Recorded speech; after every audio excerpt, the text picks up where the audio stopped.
there. Good morning, good afternoon, good evening, wherever you are. Welcome back. It's another Red Pill Religion podcast. Red Pill Religion, where amongst the things we say are that culture, politics, and religion always go together and can never be separated. So you should not be an idiot about them, even if you're not religious. If you like the kind of content we produce here, please support our work on redpillreligion.com, redpillreligion.com, where we regularly post articles and videos by ourselves and others. Please hit that PayPal or that subscribe star or that Bitcoin tip jar. We would appreciate any support you can give us. Please, now, as is usual on Wednesday nights, we are joined by science fiction writer, science fiction and fantasy author. It's Monday nights from now on. Monday nights from now on, at least for the foreseeable future, while I'm dealing with taking my kid to college. So please, say hello, John. Good evening, ladies and gentlemen. Everybody be sure, by the way, to drop by sci-fi-right.com, where if you click on the works link, you can look through his many award-nominated and winning offerings and buy his books, because they're really good, especially if you like old-school science fiction and fantasy. I see, and if you look on there, you will get all kinds of stuff, including some free fiction. Is the free fiction still Lost on the Last Continent? Yes, and will be for the next month or two, but it's getting near the end. It's getting near the dramatic climax. Yes, although Mr. Wright charges for most of his works, if you look for Lost on the Last Continent on the blog there, you can get a good sample of what his writing style is and what his work is like. I publish one chapter a week for the last year and a half, and at the end of the year, I got a finished book. There you go. Which then will sell as its own product if you want to get the thing in your hands. There you go. And also be sure to visit Mrs. Wright's site. She writes under the name El Jaji Lamplighter and does editing and other services, so check them out there. And so now this week, this is where we are two former atheists, two middle-aged men who learned better and are now too smart to be atheists. We'll be expositing on the nature of religion and culture. I have to say, starting straight up, it's absolutely true that if politics is downstream of culture, which is something that the Distributist is famous for saying, Dave the Distributist here on YouTube. But we would definitely add the rejoinder, and culture is downstream of religion. Without religion, culture is lost. As one lady I once knew liked to say, a culture that has lost its metaphysical certitudes will be destroyed by a culture that has some. We've lost any. We now laugh at the idea of metaphysics, which is one of the most toxic things you can get. We fancy ourselves modern. Let me finish. Laughter. Explain that you mean the laughter is toxic, not the metaphysics. The laughter is toxic, not the metaphysics. Laughing at philosophy too. I literally had one idiot recently tell me philosophy was a sign of a decadent culture. I'm like, oh my God, you can just stop talking now. The fact of the matter is, and I'll finish winding up here, is that despite the claims to the contrary, we call ourselves moderns, and to be subject to modern philosophy and modern thinking. And modernism, where we're supposedly all smart, scientific, and rational, supposedly, and we've devolved into what's called the postmodern, where nobody even accepts that there's any ultimate truth or meaning. I would submit to you, Mr. Wright, that modernity itself, modernism, and modern philosophy inevitably have led to postmodernism, and modernity is a failure. Modernism is a failure. We have lost all sense of reality, and this is why our culture is going insane. Prove me wrong, sir. I cannot, because I completely agree with you. I'd have to pretend to be something I'm not in order to argue the point, because I can even fill in some details in the steps of your reasoning, if you like. By which I mean this. Please do. By which I mean this. The human psychology has certain flexibility. There's certain things you can and cannot do as a human being to train yourself to think a certain way, to live a certain way, to do certain things. But there's some things you cannot do. For example, you cannot imagine a new primary color. There's only 3 primary colors, and there's no further ones that you can even think of or describe. You cannot imagine a new moral rule, because morality is built into the logic of the universe. As a religious person, I believe that logic was written down or spoken aloud by the Creator, and that's part of His nature that He's given to us. But even if you don't believe in the Creator, you have to realize that it is as obvious as anything any human being could say to say killing innocent children for money is wrong, is morally wrong, you know. And even people who attempt to examine whether or not morality is right or wrong have to rely on a moral assumption even to make that examination. They have to rely on the assumption that they will be honest in their approach, even if they're only thinking by themselves to themselves and not lying to another person and harming no other person. If they're not honest in their own introspection and their own contemplation of the question they're addressing, if they don't have the integrity of a philosopher, if they don't have the love of truth in them, then they can't do the function. They can't answer the question. See, so certain things are just built into human nature and built into the nature of the universe. If you try to get away from those things and try to erect a model of the universe, a worldview, as it's often called, if you try to get a worldview that's not grounded in the supernatural world, you're like a man who's trying to build a tower starting with the second floor. I'm going to start the second floor and build up to the roof. Okay, that would be great in zero gravity in outer space, but on the Earth's surface, you can't do that. It's not going to work. Your foundation has to be set. Now, what happened in the West to drive us crazy, you have to look at history. You have to look at basically the history of philosophy to see what went wrong. And what went wrong is that after the shipwreck of the Catholic Church in the Reformation, when certain princes decided that they needed divorces or they needed to be able to declare themselves to be the Pope so they could rewrite the rules of church discipline and church law, the Christianity broke into the Protestant and the Catholic camps, and the division was so bitter that it was not until America, when we decided to have the government simply stand neutral in that conflict and to have the conflict merely be a peaceful one done with words and not with swords. That the enmity caused by that shipwreck was removed from the Western culture. But there's a shadow, there's a negative side, there's a bad side effect to trying to be neutral in religion. And that is that between the religious man and the modern secular atheist, there is no neutrality. What they have, the Marxists, the secularists, the humanists, the people who worship science but don't actually know anything about science, those guys, we'll just call them the atheists for now. Huh. The atheists want to have a moral system that allows them to continue to commit the crimes that they want to commit. Usually it's sexual. Usually they're sexual libertarians. But in the case of Marx, it was theft. He wanted to be able to rob the rich and kill them and take their money and give it to the poor. Allegedly to help the poor, but actually not. Because, of course, the kulaks in Russia were poor, and look what the Marxists did to them. For those who don't know, they starved them to death in massive numbers. Guys ended up eating their own babies, in the Ukraine. Yes?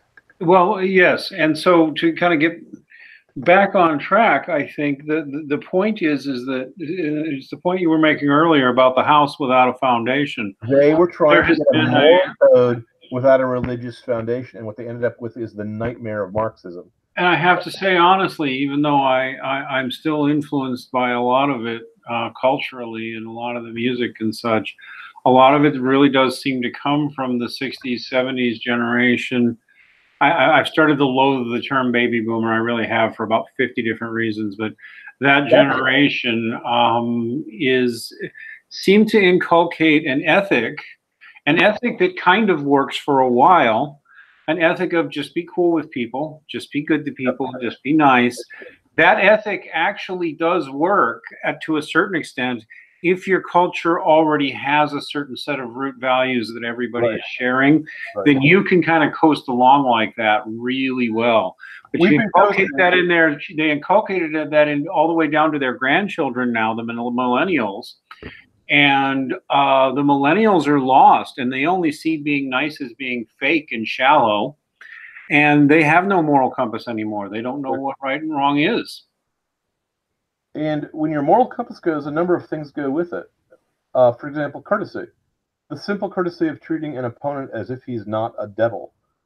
In politics, just this week, someone was criticized for calling a member of the opposition party a decent man.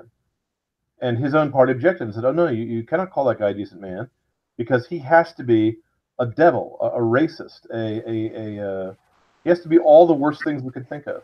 The same thing happened with me when I lost the awards at the Hugos, because a bunch of people who were convinced that because I was religious, I had to be utterly evil, and therefore I couldn't be a good science fiction writer because I was a bad man.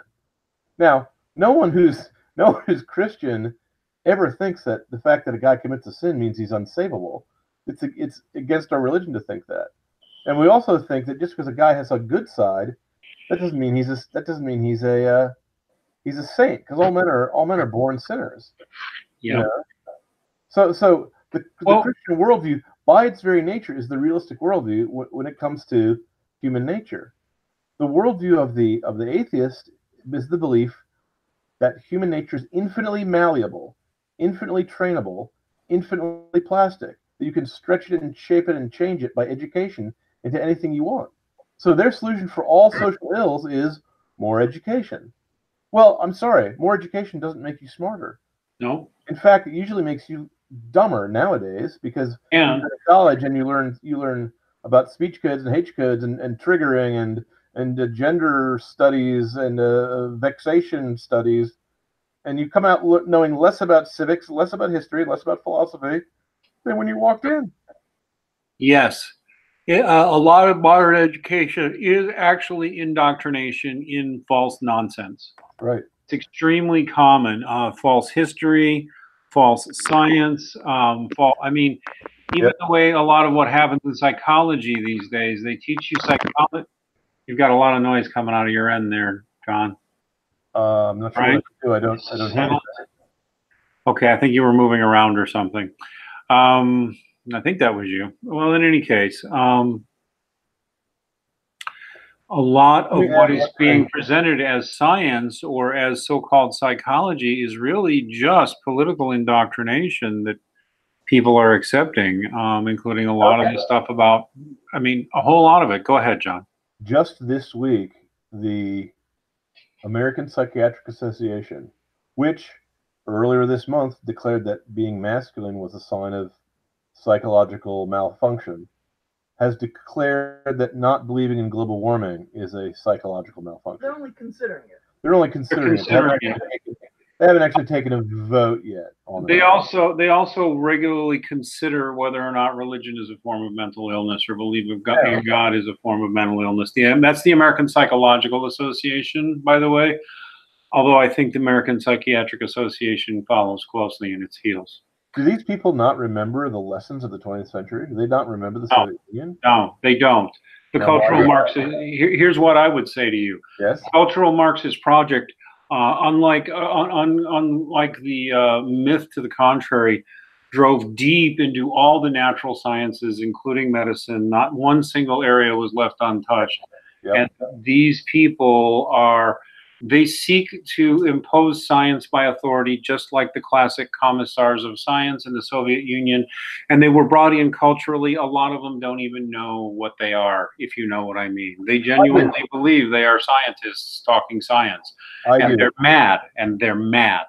I had a 3-year-long dialogue with a guy who, as far as I could tell, actually had a doctorate in physics and was actually working as a scientist as his day job, who did not know jack.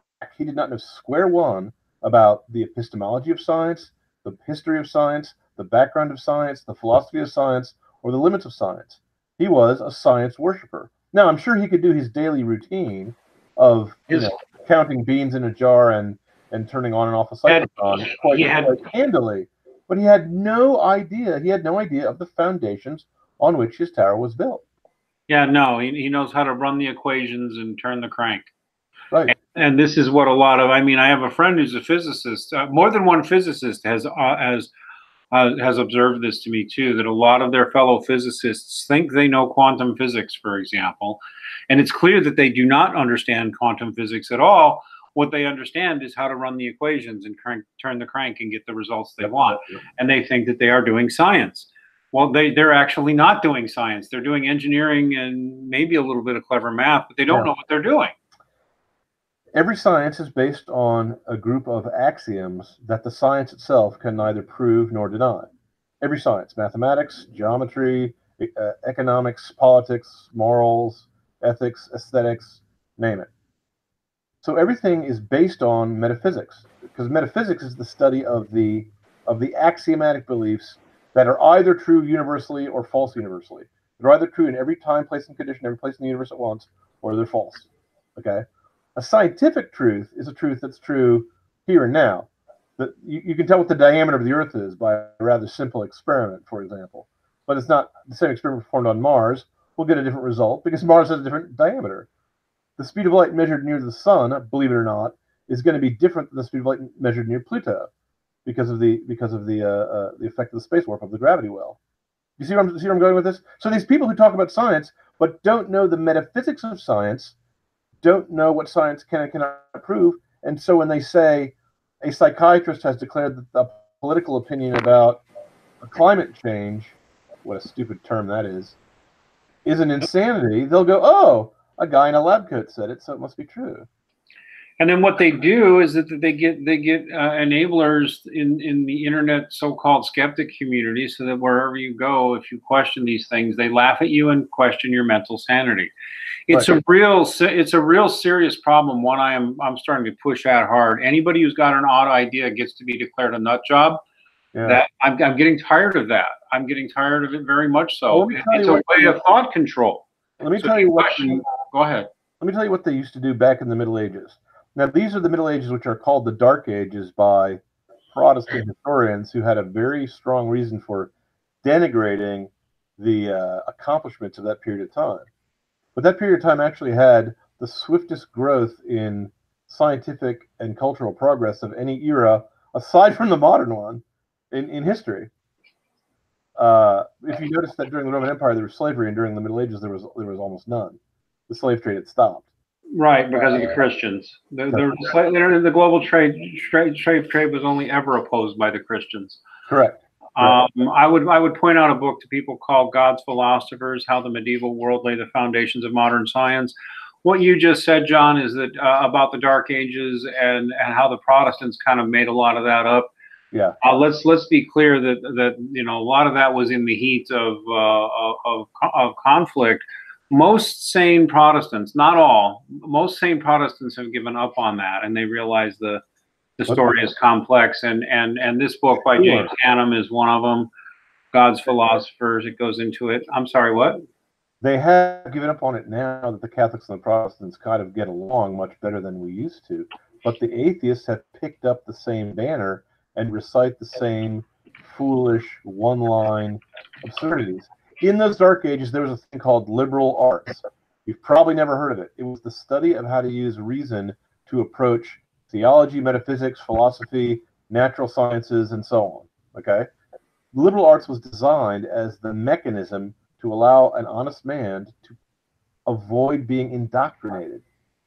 So these people now, and when they came to when the Frankfurt School came to America, when the cultural left started taking over America in the 60s, and I would agree that's the era during which the fruit they had planted in the 30s and 20s bloomed. But the thing is much older than that, keep in mind. But that was the blooming. The 60s and 70s were the blooming of it. When everyone and his brother was saying, we now have a new basis of morality. It's not what God says, it's whatever you do with another consenting adult that is harmless to both of you is moral. Anything else is not your business. And everyone I knew said that. Right, left, center, up, down. When I was young, right. I never heard any other idea ever expressed. Although even 5 or 10 minutes of careful thought can show you that can't be the correct worldview unless you're going to tell me that suicide is morally neutral. unless you're going to tell me that that lying to yourself, which harms no other person, is a morally neutral act. But like I pointed out earlier in this podcast, if you even to examine the question of whether or not lying yourself is a moral act, you have to not lie to yourself to examine the question and get the answer that's true. See, so the idea that harmlessness is the same as morality is absurd. It can't be the case. And yet everyone I knew when I was young said this, and everyone nowadays who calls himself a libertarian will say something very similar to that.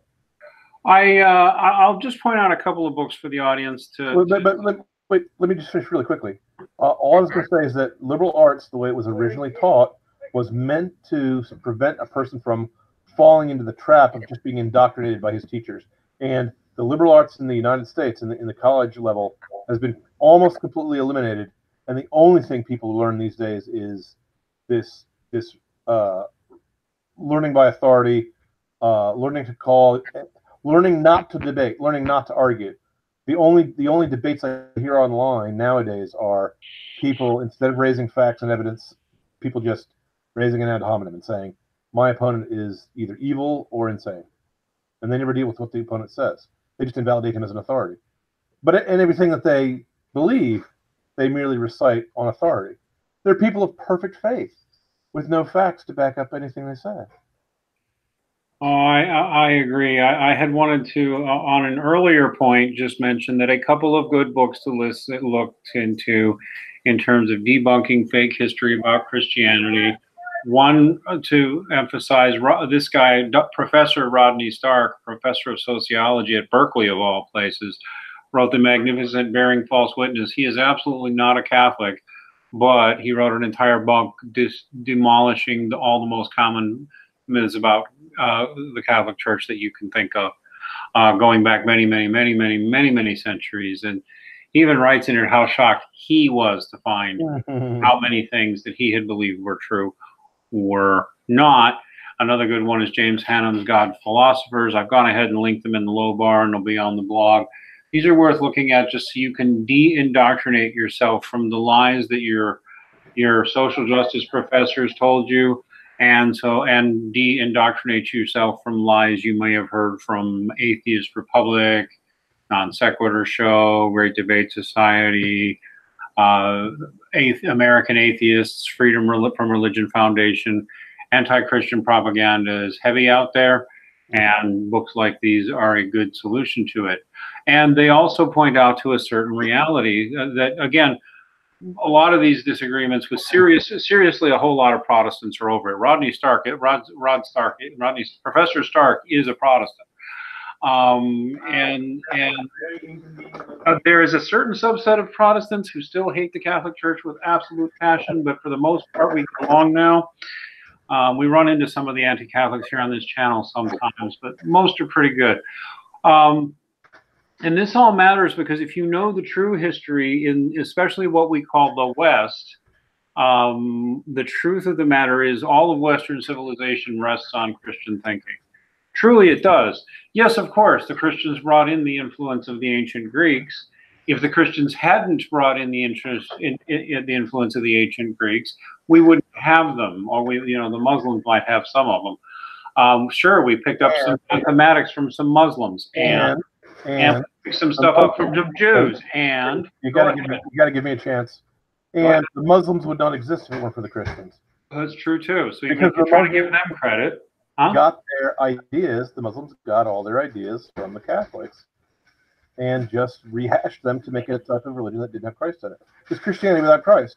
That's why the Muslims and the modern atheist left get along so well. When you would think by looking at their specific doctrines, they should, in theory, hate each other bitterly.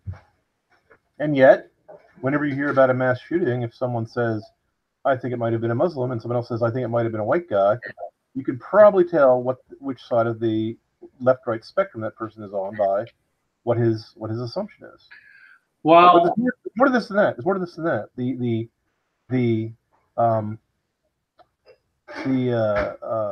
should have interrupted. We got some huge noise coming out of your end. You got a door you could close or anything? There's nothing on my end that I can see that's making the noise. Weird. Okay. Well, we'll just have to keep going. Go ahead. Sorry. And I can hang up and log back in if you like. If it happens again, we'll let you know. We'll have you do that. I can hold the mic close to my face. That's good enough. Go ahead, sir. What were we saying? Oh, on the Muslim thing. Everything comes from the Christians. Even the Greek and Roman influences, the Christians eliminated those parts of the Greek influences that no longer show up in the West, or at least they did for many years. Like the slavery.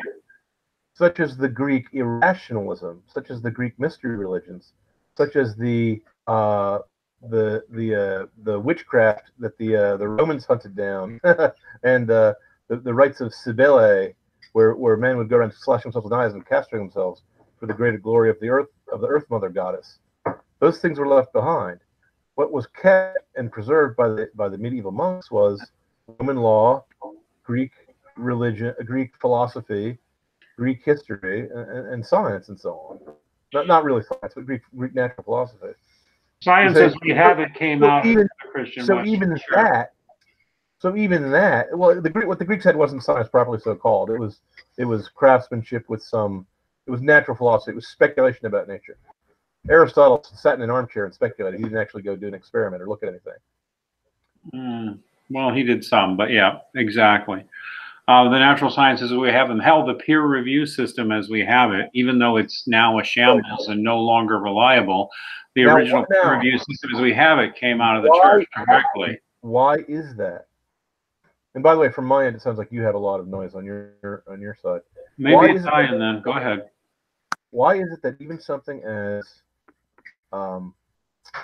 as theoretically neutral and secular as science gets corrupted into a series of hoaxes when the society around it is not Christian? This didn't just happen nowadays with the global warming hoax.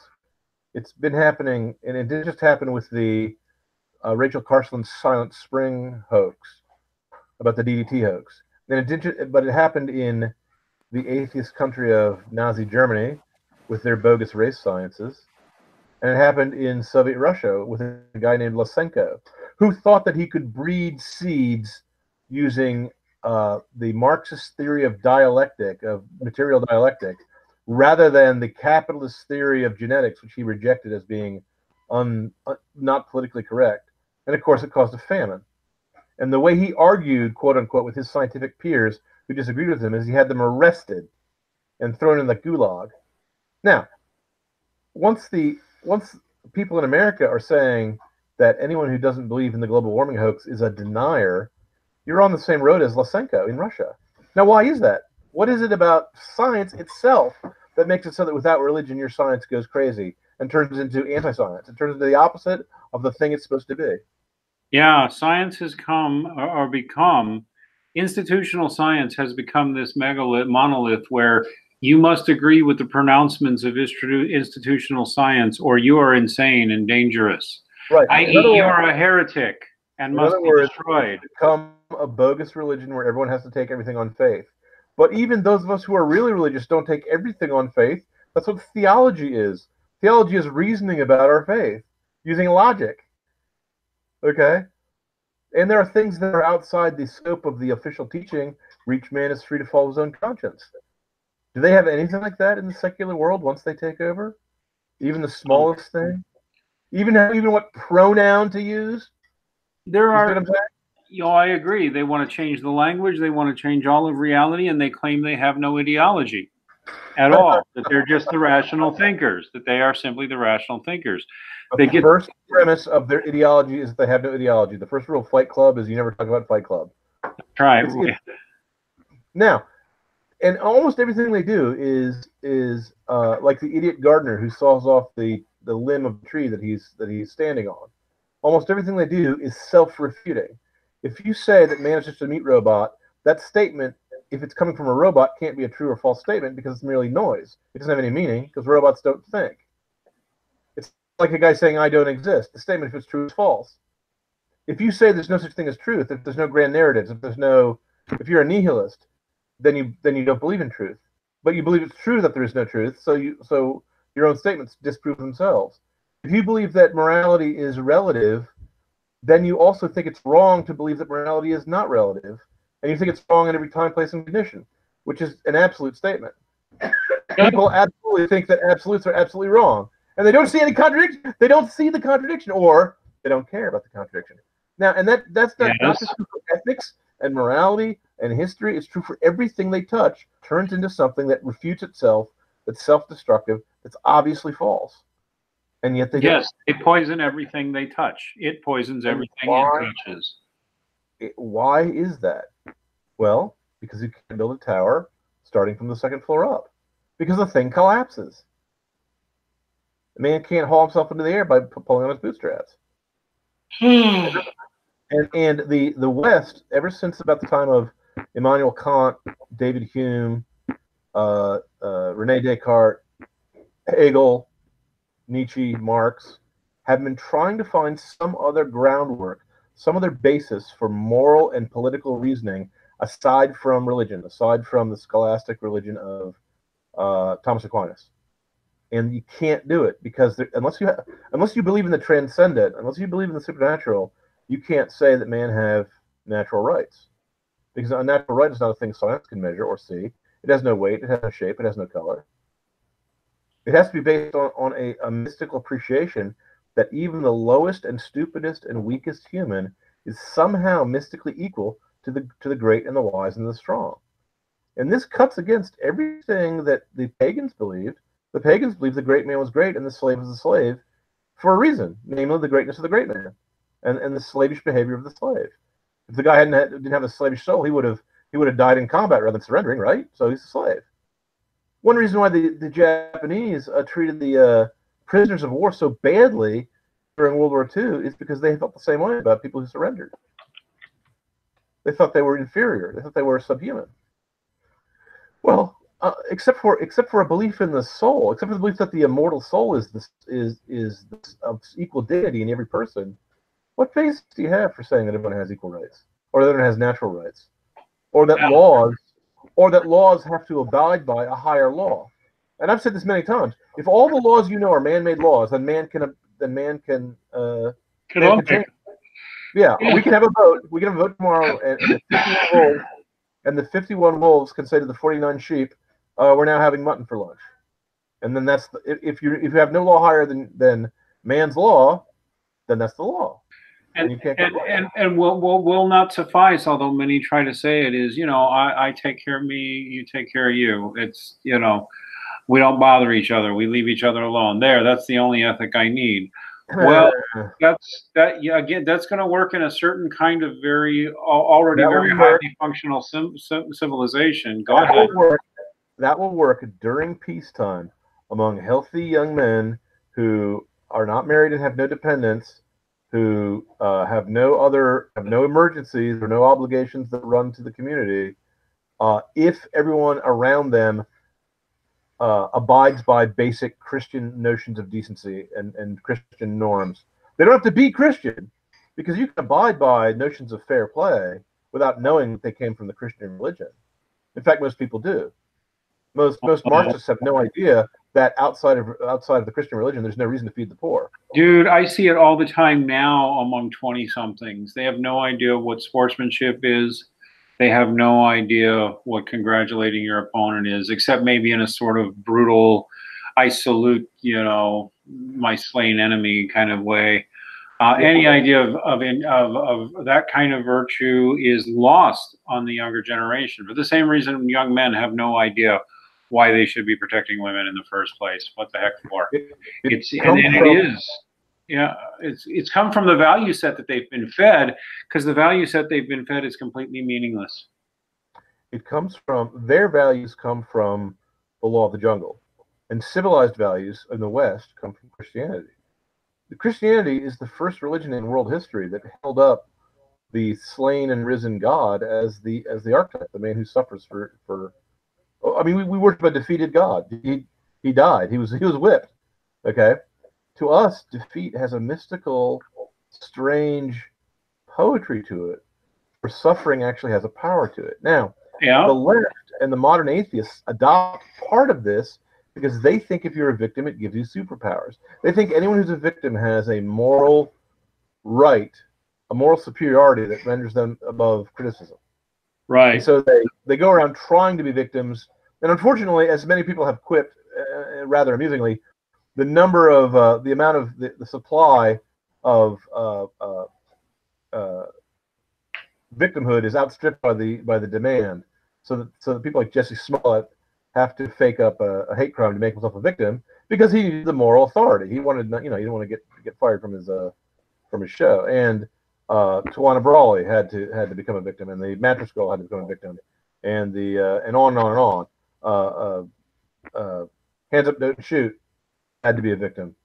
The guy who praise for it. The guy who was shot by Zimmerman when he was banging Zimmerman's head into the ground, whom the president said looked like his son if he had a son. That guy had to be a victim. Do you see the problem? The problem with victimhood is that sorry, what? Everybody's got to be a victim. But without a religious foundation where there's a God who says the first shall be last and the last shall be first, that makes no sense. That's right. It doesn't. And and I'm seeing it in young people. I really am. Even in their early 30s, I'm seeing it where they just laugh at somebody who's a victim now, which is also horrifying, by the way. Someone who's a real victim, you'll see them laugh. Young people, I'll see them do it. And it horrifies me because I grew up, even though I used to be an atheist, I used to grow up in a fundamentally Christian ethic. And you don't laugh at somebody who's suffering within a Christian ethic. You say, there but for the grace of God goes I, and you wonder if you can help. That's the Christian ethic. Back in our youth, we would say that even if you and I didn't believe in God, because we still abided by the Christian conclusions, even though we got Christian axioms. Yes, the ethos. We were running on empty. We were coasting down a hill with no gas in the tank, and now the car is done. Now the car is empty. We've lost all that ethic, all that ethos that we used to have, all those metaphysical certitudes. Another thing that's happened, it used to be that if you apologized to somebody, they felt duty bound to accept it and move on. And that's because the Christian ethic requires you to forgive your enemies, which is very hard to do. But it requires you to do so. In fact, it's in the main Christian prayer. Forgive us our sins. Right. As we forgive those who trespass against us. Please forgive us our trespasses as we forgive those who trespass against us. Every time a Christian says that, whether he's aware of it or not, he's asking God to forgive him to the same extent he's willing to forgive others. Right. It's a heavy burden, actually. It is.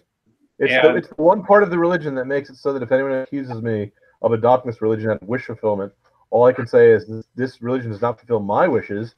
I want to be a worshiper of Thor, so I can smash people with a hammer and kill my enemies and see them driven before me and hear the lamentations of their women. That's what I desire. It is not natural to desire. Within the Christian ethic, if somebody apologizes to you, you're supposed to forgive them. Now, that doesn't necessarily mean you have to stay their buddies or that you even have to have anything to do with them ever again. But if you are asked for forgiveness, you're supposed to try. But the modern barbarians have lost even the rough chivalry of the pagans. Because some pagans, if you threw yourself on the ground at the feet of Achilles, he would spare you if you praised him enough. But not these guys. They're below the level of the pagans. An apology is an admission of guilt.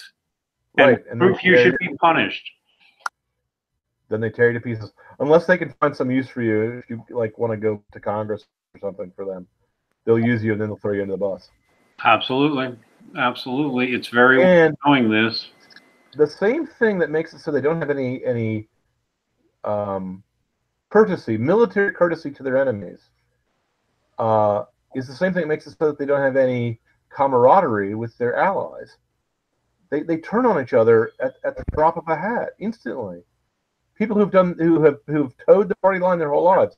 I know of 2 different writers who are first-time writers, and I feel sympathy for these people because I've been in their shoes. First-time science fiction fantasy writers who someone led a Twitter mob against them to complain about something arbitrary. I don't even remember what it was. It was like the slaves in the make-believe elf world background were not black enough or something. They were Chinese rather than the blacks, because the book took place in a mythical version of medieval China. And the woman pulled the book and threw away her career because of the Twitter mob. What people don't know is that Twitter mobs are usually 5 or 10 guys who just use bots to amplify their voices. I mean, all the guys who send angry notes to Rush Limbaugh's advertisers, it's like 10 retired professors who are just cooperating with Twitter and using robots to do it. Now, why do these guys not have a sense of honesty? It's because honesty means nothing in their worldview. Why is that? Because the worldview is based on nothing. They don't have any foundation. They get to say what reality is, and their leaders will tell them what they want to hear, or they will rationalize for themselves what they want to hear. There's no ultimate commitment to truth. Even the ones who claim they're into science and that science gives us truth, they either don't know science or they speak it from on high, and they speak it can't tell. These guys talk about science when it comes to global warming, and then they can't tell the difference between a male and a female organism. Are you kidding me? Right. Well, from their point of view, many have been raised with this postmodernist thinking from the get-go, and they literally don't get it. They think if we all just kind of are nice and agree that a girl is a boy, and that a hippopotamus is a tadpole, that will be reality, and it would just be mean to say otherwise. And what it is, if you read about the history of heresies, and you go back to the very earliest one, so old that it's mentioned in the gospel itself, is a heresy called Gnosticism. Gnosticism is the belief that God is evil, is a demiurge, is an evil creator who created a world of illusion and lies to trap us. Not the God of the Bible, who created a world that was very good and everything he created was good. Do you see the difference? So it's the Matrix. The evil demiurge traps us in the Matrix, which is a world of lies. And the only way to escape from the world of lies is to become yourself a godlike being. Similar to what happens to Neo at the end of the first movie, in the Matrix movies, where he just suddenly can fly like Superman because he's become, Ninja Jesus Christ or something. Gnosticism was started by Simon the Magician, the same guy that the sin of Simon Reeve is named after. And its fundamental premise is that reality is a falsehood, but that it's a consensus falsehood. And that if we just agree, if we get in touch with our inner ineffable selves, that's the real God, is the guy you see in the mirror. So the narcissism, the belief that you get to define your own reality, that you can change human nature any which way you want, that you can rewrite the laws of morality to make perversion normal and normal things perverted, that you can make adultery into chastity and chastity into adultery. All that garbage, all that stuff, that's Gnostic. It's basically deciding you get to decide what reality is. And it's really kind of fun at first, but the more you get into it, the more insane it gets, and the more insane the people around you get. I don't know. There's Gnostics out there who will defend their tradition and say you're overgeneralizing about them. But I am. There's many schools and they don't all have all the doctrines in common. But the core belief that the world is false and that you are God, thou art God. I came across that in a science fiction book called Stranger in Strangeland when I was a kid. Oh, that idea that we are God, that we're all God, that you're God, I'm God, we're God. Right. That is so ancient. And yes, it is it is a form of Gnosticism. No. Let's be careful. That's what you're saying. If you say everything is God, that's pantheism. That's basically right. The Hindus and the Buddhists also feel. And there's some Stoics and some things in Socrates that kind of also point that direction. But that's different from this narcissism that says I'm a god. I get to eat the fruit of the tree of good and evil, so I can now define what good and evil is because it becomes my knowledge of what's good and evil. And you know what a lot of them foolishly think the fix for this is? They think the main problem is narcissism in the culture, and that if you can just teach people more empathy, then through empathy, we will have a more caring and just culture.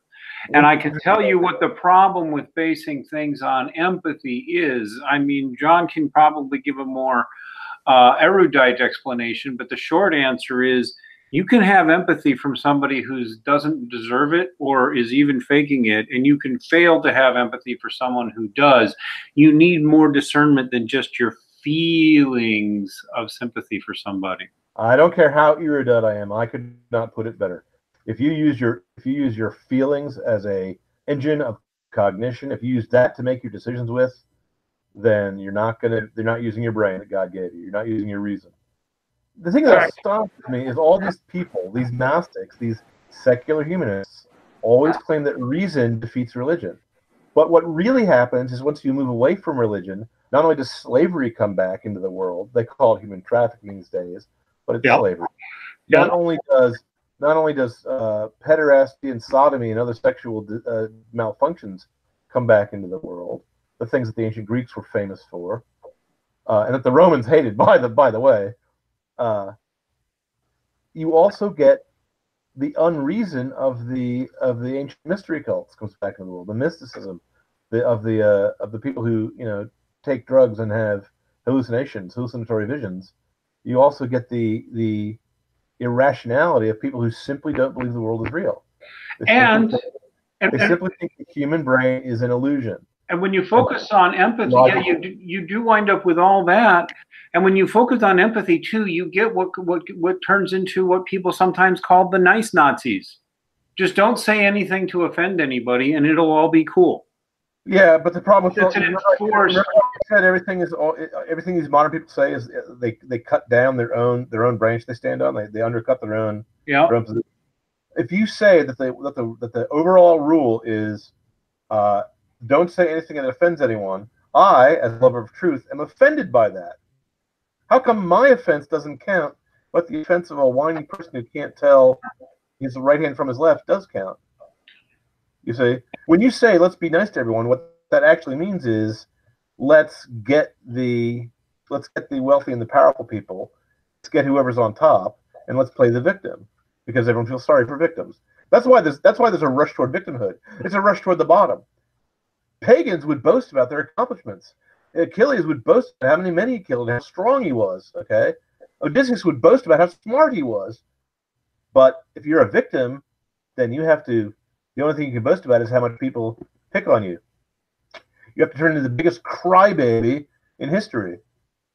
Can you imagine huge, tall, 6 foot tall men, muscled like blacksmiths, who are walking down the street going, "I suffered from a microaggression yesterday. Someone asked me what country I was from, and I consider that to be a microaggression. Is an aggression so small you need a microscope to see it? Or it's an insult so faint you need to have the hearing of a dog to hear it? Then it's invisible and inaudible, and you're making it up." Yeah, pretty much. Or even if it's there, you're letting little things get to you. Which the pagans wouldn't do that. The Romans were stoical. The Greeks were not complainers. Yeah. You see, these guys talk about evolution. They think they've made progress. That we started at primitive tribesmen, and then got civilization, and then got the Roman Empire, and then got the horrible Dark Ages, and then the Enlightenment, and now we're all progressive. They think it's an evolution and everything's going up and up, but it's not.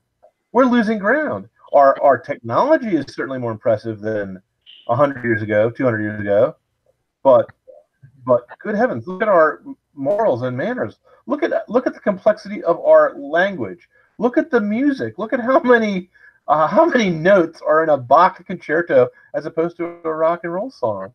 Look at the dignity of women. Look at how women treat themselves and treat each other in the modern day compared to 150 years ago. Oh God, women hate each other today. It's very obvious that it's so. The Utopia Buster makes an interesting assertion, and the assertion may be true, but see the problem too. He says empathy is the only way to establish a moral framework through natural evolution. I think you're correct about that, and I think you've also just explained. I think we've also just explained why attempts to evolve a moral system through natural evolution will always fail, always failed, and always will fail. Right, because all at natural evolution, you get more of whatever you reward. Natural evolution rewards fecundity, ruthlessness, and adultery. The guy who had the most children in the world, who won the Darwinian crapshoot by any stretch of the imagination, was Attila the Hun. He impregnated more women than anyone else, according to what modern genetics can figure out. Okay, so do you want to be like Attila the Hun? If you think morality springs from your genes, then you're Attila the Hun. If you think morality springs from empathy, then Santa Claus is the most moral person in the world, but Santa Claus is not going to come rescue you from a fire or shoot a burglar who's about to rape your wife because he's not tough enough. He's just going to read Justin Johnson corrects you and says it was Genghis Khan who had that many women, not Attila. I accept the correction with humility. Thank you. There you go. Also, because I'm a Christian, I can accept correction with humility and thank someone. If I was a modern atheist, I couldn't do that. I'd have to make it. You'd pretend you hadn't made that error, and you would insult him. Yes. Oh well, I'll tell you what. We've been going pretty close to our hour here. We probably ought to start wrapping up. You have any final thoughts, Mr. Wright? My final thought is you have to look at the big picture as to where religion stands, and to do that, you have to look at the history of the West. And to do that, you need a liberal education. And I don't mean an education given by liberals, because their education is indoctrination. They will teach you how never to think again, and you will never have an original thought in your head ever again. But if you have a good education where you read the Greeks, read the Romans, read the Bible, read the medieval thinkers, you'll find out that the same way that geometry was basically perfected by Euclid, that philosophy and theology was basically perfected by the 13th century, by Thomas Aquinas and writers like him.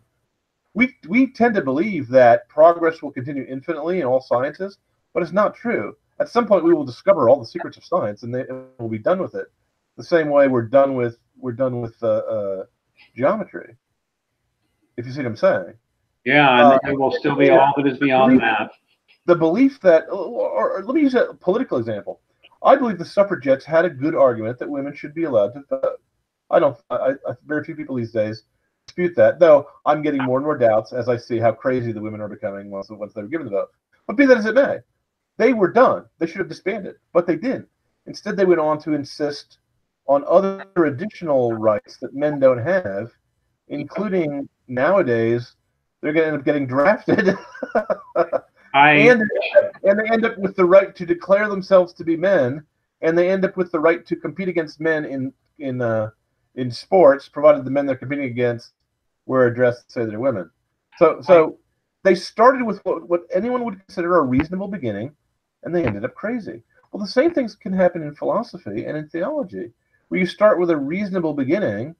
I believe Kant and Hume started with a reasonable beginning, and they ended up crazy. Hume ended up believing that there was no metaphysical beliefs, but the belief that there's no metaphysical beliefs is itself a metaphysical belief. He contradicts himself. Marx started by saying that every belief is merely ideological superstructure of your class consciousness, but he was a member of the bourgeoisie. He was a middle-class Jew, so all his beliefs should have also been just the mere meaningless byproduct of his ideological superstructure. He contradicted himself. Hegel thought that ideas had to evolve over time through a collision of an idea and its opposite. But if that were true, then both Hegel and anti-Hegel have to collide to produce an additional truth. That's not what Hegel preaches. So he himself was already denouncing his own conclusions. Wittgenstein thought that philosophy was a word game. But when he says that, I dismiss what he says as a word game and not philosophy. Did you see the problem? Wittgenstein, there's a lot of people who will make the case that it all went bad from Hegel. But you know what? We do need to wrap, and I want my final thoughts. So you about done thinking, sir? I'm about done by just saying you got to look at the big picture. You got to look at where things started going wrong, because if you're on the wrong path, you can turn back the clock, and you got to turn back the clock if you want the clock to tell the right time. You got to go back to where you made the wrong turning, buddy. And that's true if you're a man, or if you're a society, or if you're a whole civilization, and get back on the right frickin' path. Amen. There you go. And I will just add that here on the Red Pill Religion channel, a really great interview that went up last night. I will just plug it as a real good way to go after this stream. This is an interview with Dr. Steve Turley, who's very much an educator and an educator in the classical education movement that is coming back in a lot of universities, schools, and homeschoolers. And even if you're not ready to take the plunge and become Christian or anything like that, go watch this interview and look at some of the references Dr. Turley gives on how to give yourself or your kid a classical education to learn about these ideas that we're talking about and the real roots of what Western civilization is based on, because I think we all know now it's not working. and going back to what used to work, what teleology, classical philosophy, the idea that there is truth, that there is truth, that there is beauty, that there is justice, and that these are objective concepts, not subjective. And your life is meaningful. If you believe in a truth, then you know there's a truth that you can find, and life is an adventure. Your life is exciting. If you believe in this modern garbage, then life is a garbage dump, and you're lost and you're hopeless. That's all right, Senator, and otherwise your time is up. So be sure to go check that interview out and really start learning about Plato for real, Aristotle for real. Don't be looking at internet sources. They're garbage. Learn what the system of Western law and the whole idea of rights came from, because, man, if you're basing it all on feelings and what you think you should have and what you think is right and wrong, what you feel is right and wrong, you're going to go badly wrong. You need to have some kind of rational basis to what you're saying. And modern science is not giving it to you. It's not. In fact, the science they're teaching you is garbage. All right, everybody. Well, you'll give me one last word, because I want to. Go ahead. Go ahead. You can't stop yourself. God, you're like a kid in the candy store. Go ahead. What you're telling everyone listening right now is learn how to be a skeptic. A real one. A real one. Exactly. A real one. That's exactly the way of doing it. Tomorrow we are probably going to be having a nerd stream where we're going to be talking about the new Zelda game and what's been going on in politics and social justice narratives in the video game industry. So that should be fun. We are continuing to be here every night, and so please give us a like, please give us a subscribe, please hit that tip jar on redpillreligion.com, visit sci-fi right.com and check out and buy John's books, and God bless everybody.